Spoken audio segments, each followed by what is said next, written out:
আমি একটা ডেস্টিনেশন দিয়ে দেখি পাঠাতে, যে আমার অফিসে যাওয়ার জন্য বের হবো, তো একটা ট্রিপ পাই কিনা ডেস্টিনেশন দিলে। এই যে দেখেন, সিলেট ডেস্টিনেশন কোথায় দিব, বসুন্ধরা সিটি।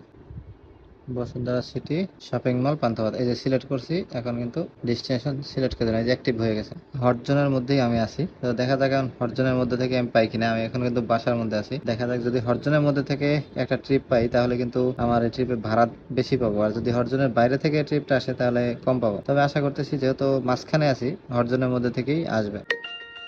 ভিউয়ার্স দেখেন, সেই যে ডেস্টিনেশন দিয়েছিলাম এটা কিন্তু ট্রিপ পেয়ে গেছি আমি। কিন্তু ট্রিপটা কোথায় পাইছি দেখি তো, তেজগাঁ শিল্প এলাকা। অসুবিধা নাই, ওই যে র্যাঙ্কস ওয়ার্কশপের এখানে পাইছি। যাক, অসুবিধা নাই, আমি ওইদিকে যাইতে পারলে 7.5 কিলোমিটারও একটু কম ভাড়া দেখাইতেছে 175 টাকা। পিক আপ বোনাস আছে 15 টাকা। চলেন আগে যাত্রীকে পিক আপ করে নেই। ভিউয়ার্স দেখেন, এই যে আমি বনশ্রী থেকে ডেস্টিনেশন দিয়েছিলাম বসুন্ধরা সিটির, এটাতে আমি আইসা ভাড়া পাইছি কত টাকা, 149 টাকা আমার এই ট্রিপে ইনকাম। পাঠার কমিশন নিচে 23 টাকা, যাত্রী ডিসকাউন্ট ছিল 8 টাকা। এই সব কাইটা তারপরও পাঠাওরে আমার পে করতে হয়েছে কত, 17 টাকা 71 পয়সা।